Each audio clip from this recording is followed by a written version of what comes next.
Yes po mga kababayan, tinan po natin kung ano na po ang dadagdag na bago na naman po ang mukha sa bahay ni Ate Gemma and Kuya John Ray po mga kababayan. Yes, dahil nagbisibisihan po kami noong nakaraan. Noong nakaraan po mga kababayan, bisibisihan kami dyan. Nagpintura kami ng cornisa. Tama ba na Oo, ma'am. Irma, cornisa, Oo, ma'am. na mayroon pang dalawang Hindi nga napinturahan, ma'am. nakalimutan. Oo. Sa sobrang bilis, Yun, nakalimutan. nalaktawan. Oo, ma'am. Dahil nahabol po namin ang oras dahil magdidilim na, no? Kaya hindi na napansin ay meron palang nakalimutan po mga kabayan. So ganun talaga kasama yan sa natin, sa ginagawa natin. Yes. Ngayon, syempre silipin po natin kasi sabi ko nga ayaw ko na tawag nito, sabi ko parang kulang, no? Napakaganda na pero para nakulangan ako mga kabayan na sabi ko, okay. So buti na lang napansin ko kaagad at nakita ko kaagad mga kabayan kung ano pa yung kulang at pwede pang idagdag sa bahay ni Ate Gemma mga kabayan. Ngayon, ipapasilip ko sa inyo. Kaya tara, halip po kayo mga kabayan, pasok po kayo kasi meron na namang nabago sa loob ng bahay ni Ate Gemma. Uy, kailangan pagbuksan natin ang bisita, Nay. Nay Irma, pagbuksan natin, ay hindi ganun, at Pasok po hindi mo kayo. pa nga alam kung may tao ba, buksan mo na yung gate. Paano kung hold ater yun? O kung di, wala. O dapat, tingnan mo muna kung may tao. Ay, pasok po kayo, tuloy po sa aming munting tahanan. Ganon. Hindi yung, kahit nakita mo na may papasok sa gate, ganun, nakita mo na, lumingon ka pa doon sa kabila. Parang wala lang. Oh, sige nga. Kunwari, papasok. May papasok. Ay, may tao pala. Pasok po kayo. Welcome po. Welcome po dito sa munting tahanan. Take one. Take two. Take two. Take two. Dapat dire-diretso. Dugtong dapat. Okay. Take two. Hindi naman yung aso ko. Ay, may tao pala. Pasok po.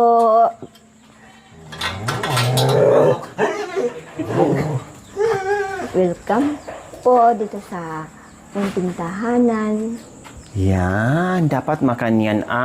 Hindi yung may papasok pero nakatingin lang, hindi malang mapagbuksan ng gate. O, di ba? Na-experience ko na nga, pina-experience mo pa ulit. Dapat, welcome po. Pasok po kayo sa aming munting tahanan. Pagpasensyahan nyo na. Ito lang yung aming munting tahanan. Ganon. O, sige, pasok daw tayo. Halip po kayo mga kabayan. Halip po kayo, papasok tayo dito. No, pasok tayo. So, pasok po tayo mga kabayan. Yes. Pintura mo na sa wall mga kabayan. Ganyan na yung kanyang finished product sa kulay natin mga kabayan. Parang gusto kong hawakan, kailan marumi ang kamay ko, hindi ko mawak-hawakan mga kabayan para ayaw kong madumihan. Nay, huwag po kayong sumandal. Huwag po kayong sumandal dito lang sa gitna. Huwag kayong sumandal, baka madikitan ng pawis. Tapos madumihan, papagalit natin sa may-ari. Kasi masyadong masilan yung lalaki. Ay, ganun ba? Anong pangalan ng ano mo? John Ray. John Ray. Di ba medyo masilan siya, di ba? Oo, ma'am. Mukhang inaaway na kayo, no? Oo nga, ma'am. Iwan ko ba? Biro mo kanina, sabi niya, ano ma'am, meron kang ganitong doorknob. Pero anong sagot mo? Ma'am, wala. Wala po. Kasi wala naman talaga. Oo, wala talaga. Di ba? Ang doorknob mo ay sensor naman. Na pagpasok mo ng pintuan, nagbubukas na pusa. Di ba? Oo, O bakit kayo nasabi niya, ma'am, may ganyan ka? Bakit kaya, no? Kasi, di bali, ma'am, kaya na gano'n yung bahay ko, ma'am. Okay lang. Okay lang, di ba? Ang importante, May pagtulungan po ako. opo, sa ngayon ay mananalo ka pa. Kaya Oo, ma'am, kasi yung ang kuryente. kuryente. Oo, ma'am. Ay, alam ko naman yan talaga ang ano mo, ang panglaban mo, ang kuryente. Oo, ma'am. Di ba? Madilim. Yes. Kahit anong ganda ng bahay, kung walang ilaw, nagmimisto lang abandonadong madilim na bahay. Di ba? Pero dahil hawak mo pang alas, namnamin mo muna hanggat wala pa silang panglagay ng kuryente, no? Oo, Oo, ma'am. Oh, tiis-tiisin ka muna ni Jandre ngayon. Puro po. Gusto kanyang kalabanin, huwag muna. Tiis-tiisin ka lang muna ni Jandre. Mga joke-joke lang yung mga kabayan. So, ngayon, Nanay Irma, di ba tayo dito nagsanib puwersa kahapon? Oo, ma'am. Pero maganda, ma'am, kasi kung nag-ano, talagang last na. Na-finish. O, di ba? Ang ganda na. Tingnan mo, pantay na, oh. O, dyan at saka dito. Wala akong masabi, ma'am. O, di ba? So, pwede na ako mag-apply ng bilang isang pintor. Pintor. Yes, ma'am. Yes. Kaya sa susunod, pag meron kang project kay ni tatay, hindi lang ikaw ang sasama, ako na ang magkontrata sa pagpipintura. Oo, ma'am, Bigyan magaling, kita ng sideline. Ikaw helper ko. Oo, ma'am. Sige, oo. Halimbawa, kukuha tayo ng kontrata, no? O, syempre, anong gusto mo? Saan kayo mas gusto mo? Arawan or Pacquiao? Pakyo na lang, ma'am. Madali. Pacquiao. O halimbawa kung ipakyaw natin isang ganitong bahay, ipakyaw natin ng buong bahay, ipakyaw natin, mga ilang araw kaya matapos natin? Ma'am, depende. Magaling ka, ma'am. O, tignan mo yung oras na sa isang kwarto, kung ilang kwarto. Pero ito, ilang oras lang to tinapos ko. Oo nga. O, di ba? Isang buong kwarto. O, sa tingin mo kaya? Pwede naman mag-overtime hanggang alas 9, kung may ilaw. Pero siyempre, nasa trabaho tayo. Kung sarili natin, pwede yon. Pero nasa trabaho tayo. So, doon muna natin sa negosyo natin. O halimbawa, pag ganito kalaki, magkano kaya singil mo? Pakyaw yan, ha? Ma'am, hindi ko alam, ma'am. O sige, sabihin natin 20 mil. Oh. O, kasi pakyaw. Paano naman pag-arawan? Halimbawa, yung sinasabi mong pakyaw, kaya nating tapusin ng isang buwan. Grabe naman, ma'am. Ang tagal. Hindi, kunwari nga lang, paano kung hanggang 5th floor? Ay, okay, Oo. kung malaki, ma'am. Oo. Pero pag-arawan, Pag-arawan, 600, ma'am. 600 ang isang araw. Oo, ma'am. Sa akin, magkano kaya? Sa'yo, 600. Ikaw, mama, kasi 600 ako. Mga 700. Yun ang talagang umaano sa amin, ma'am. 700, pinapakain kami sa amati. 700. So, ikaw, magkano? Kasi helper Five, ka. ma'am. 500 ka. Bawiin mo na lang sa kain. Diba? Dagdag. O, syempre, ma'am. Kasi 700 sa akin, tapos sa'yo 500. Bawiin mo na lang yung pagkain. Pagkain. O, yung sa pagkain saka sa merienda. Oo, ma'am. Yes. So, 700. Pero hindi naman ako papayag. Kasi helper. Tapos katulad nito nangyari, ikaw nga ang helper ko dito. Pero sinulit ko rin yung trabaho. Ikaw na lang, ako na lang tagatulak ng ano yung... ayun, no, yung... Ang tawag? Yung balde. Yung balde. Oo, may ganyan, ma'am, eh. Ganyan. Sulitin ko pa. Siyempre, 500, bawasan ko pa yun. Siyempre, nagsulit-sulit pa ako sa pintura mo, Ay, ganun, ma'am. Oh, bawasan ko ng kalahati. So, meron ka ngayong 300. Okay lang. Wala na, mama. Siyempre, biro mo yung pininturahan mo, tapos susulitin ko pa ng bongga yan. Doble trabaho ko, Ganito na lang, ma'am. Oh, kasi sige. libor mo na lang ako. Oh, libor. Oo. Ako ang taga-ano ng balde. Oo. Taga-buhat. Taga-buhat. Yan, ma. Kulang yung pintura. Wala na, ganon. Pag ganyan, merienda na lang sa pagkain. Wala na akong pera, madam. Paano kung merienda ang pagkain? Natawa yung manugang. Mukhang tinawanan ka na manugang, sabi pa niya, buti ganyan ng yung matatanggap niya. Mukhang inuukray ka talaga ng manugang mo, no? Oo. Tingnan natin kapag naputulan mo ng kuryente yan. Ay, wala na. Kung ano ang maramdaman ng mahal mong manugang. Oh, yes! So, siyempre, ginawa na namin yung mga kabay, di ba? Kitang-kita na, matingkad na, okay na, malinis. Request ng ating mga viewers and mga sponsors. So, ayan na po. And then, ano ba ang ginawa ko, mga kabayan? No? Ano bang ginawa ko? Ay, naglagay ako ng cornisa. Ayan po. Kulay orange para kitang-kita yung puti at lalong maganda sa matating ng mga kabayan. Yan lang naman. Diba? Pero abangan nyo, kasi meron pa akong ilalagay dyan kung anong kulay. So, siyempre mga kabayan, ayan. O, di ba? lalo siyang gumanda. Oo. Di ba? Nung nandito tayo, tapos na tayo, parang, sabi ko, Nanay Irma, parang kulang pa. Cornell. Inaisip ko yung kornisa. Kaya, dali-dali, lumabas ako at hinabol namin, naghahanap kami kung saan. Kaya bumili kami, kaya inabot tayo ng anong oras na sa pagpipintura ng kornisa. Kasi nga, hinabol ko mga kabayan. So yan kaagad ang naano ko. Sabi ko, ay may kulang design. Para lalo pa siyang bumungga. So ayan yon, kornisa. O nakita yung mga kabayan na ganon kalinis yung pintura. Pero ito, final na to dito. May kulang lang dito mga kabayan. Kasi okay na to. Pero doon sa kabilang kwarto, kulang pa ng isang coating doon. Kasi kinapos tayo ng pintura. Sa isang malaking balde, halos 2 kwarto lang. Nilamon niya lahat, pero hindi pa na final coating doon, no? Grabe na yun, no? Yun lang mga kabayan, no? So, ngayon punta tayo sa kabilang kwarto. Ayan na ha, ayan ang ano natin dyan. So, may kulang pa yan dyan mga kabayan. Next. Yes! Ganun din, gaya ng sinabi ko, kulang pa to. Ayan o, tinan nyo po kung anong difference doon ay. Tsaka doon, pailawin nyo po na yung ilaw, pailawin nyo po. Yan. O, di ba?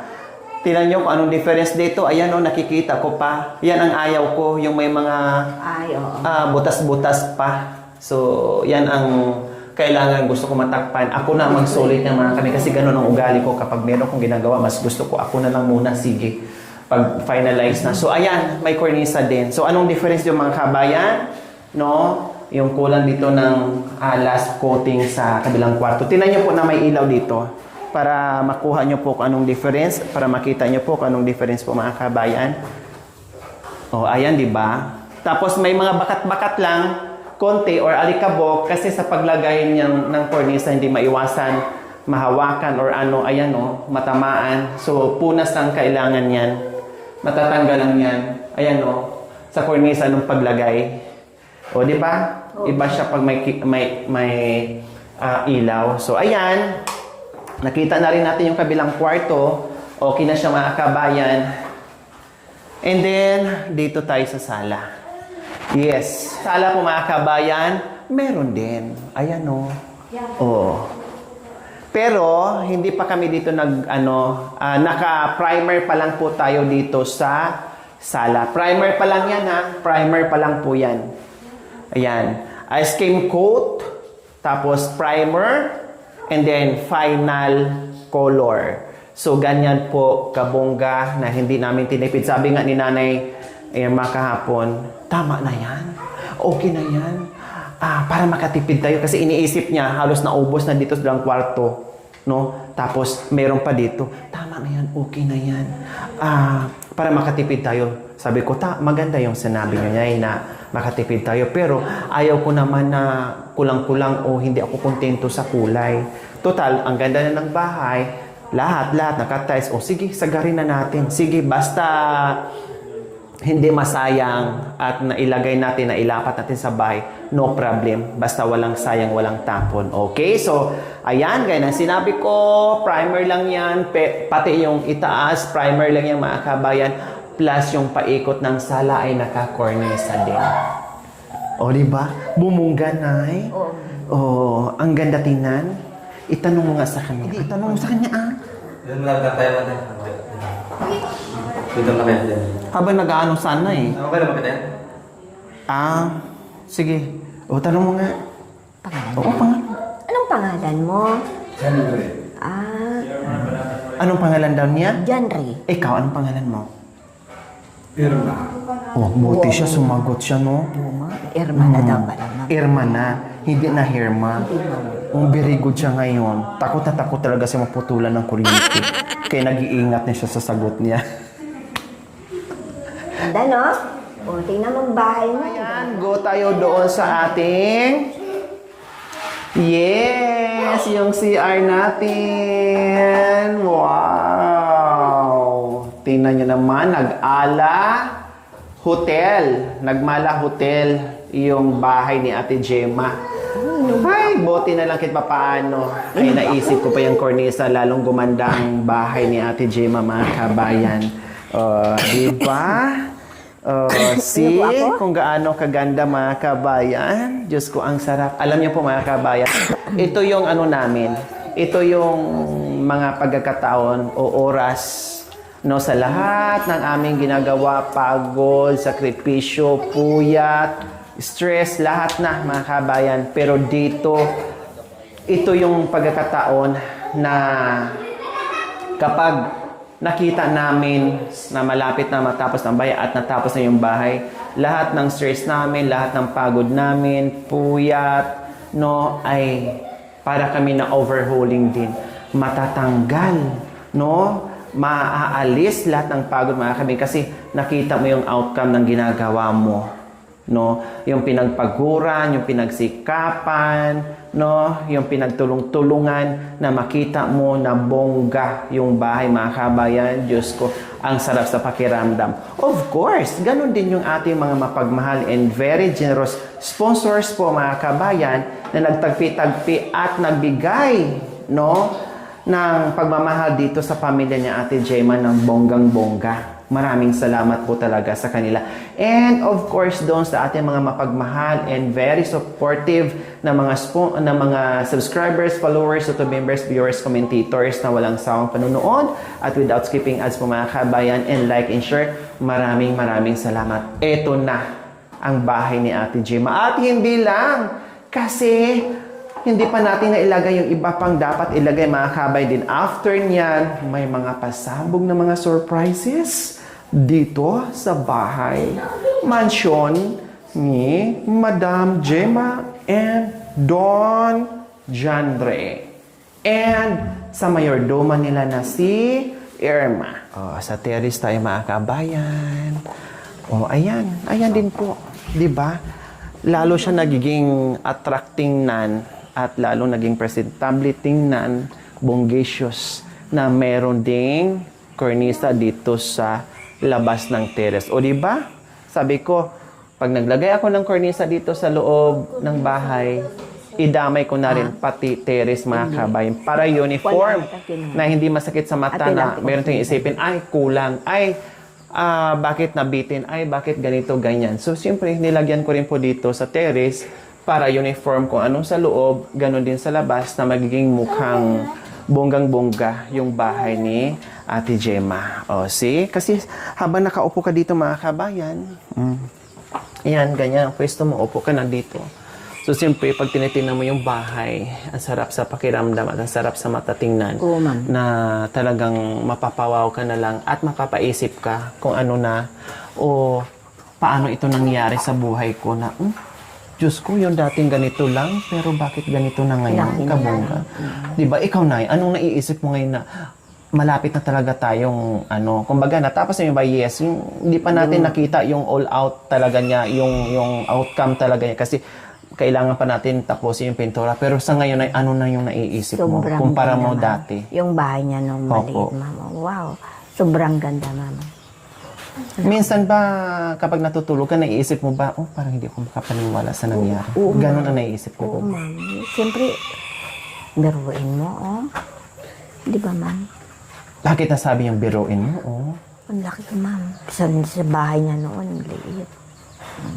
Sobrang laki. Kaya, Sobrang laki, sobrang ganda. maganda pa. Oo, ma'am, talagang maganda. Walang-wala sa dating bahay, no? Tanungin mo nga si Ate Gemma kung anong naramdaman niya. Nayak na ako. Tanungin mo. Anong ikaw? Ano naramdaman mo, Dima, sa itong bahay mo? Siyempre, ma'am, masaya na hindi namin naakalain na ganito na sobrang laki. Kasi ang trabaho ng asawa ko, hindi lang ng pagkain namin, hindi kami makabili ng ganitong mga materyales.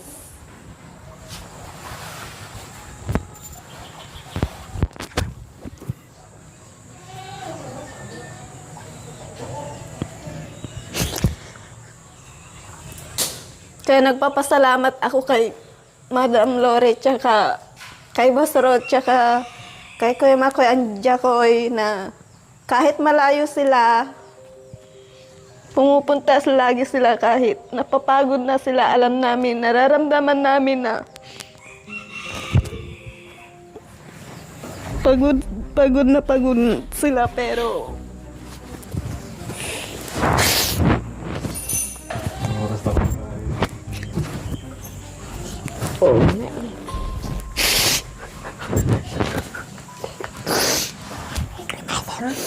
Teka naman. Ah, tayo nga pala. Kala kumatak sila.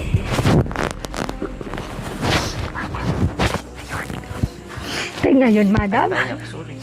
kaya nagpapasalamat na lang ako sa mga sponsor na tumulong sa lahat ng pangangailangan ng bahay namin. Yun na lang ang may bibigay namin sa inyo kasi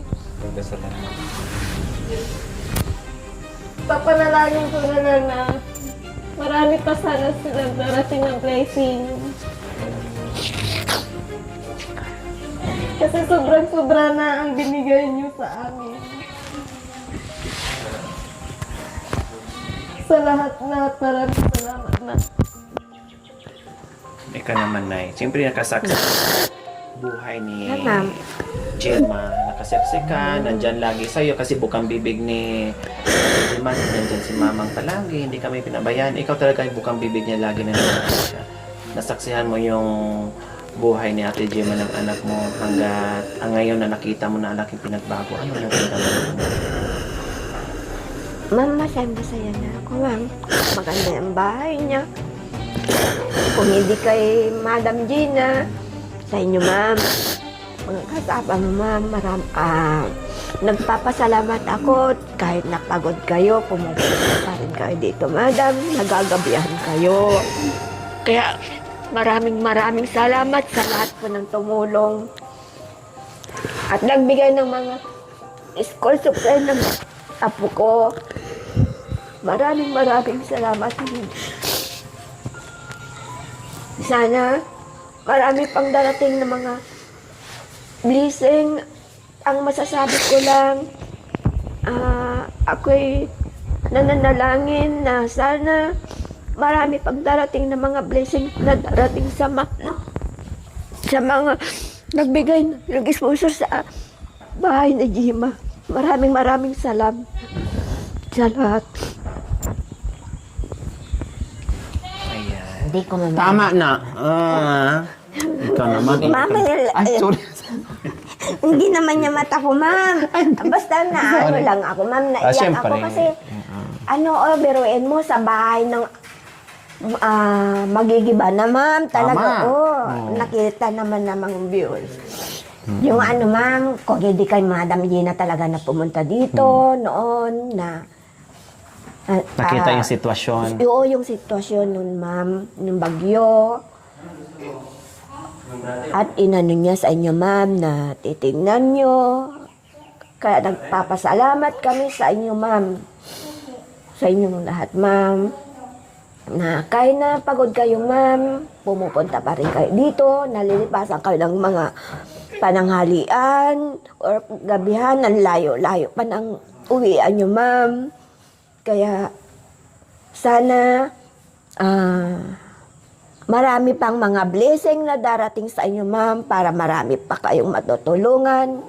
Ganon din to sa bahay ni Gemma na maraming nag-sponsor at nagbigay ng mga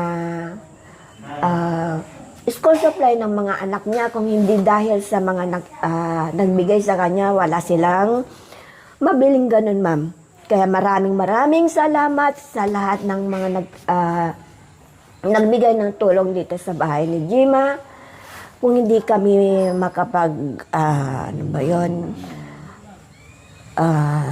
basta maraming salamat sa inyo, ma'am. Dasal lang ang Dasal na lang ang gaganti. may gaganti ko po sa inyong lahat, ma'am. Maraming salamat. Ayan. Okay.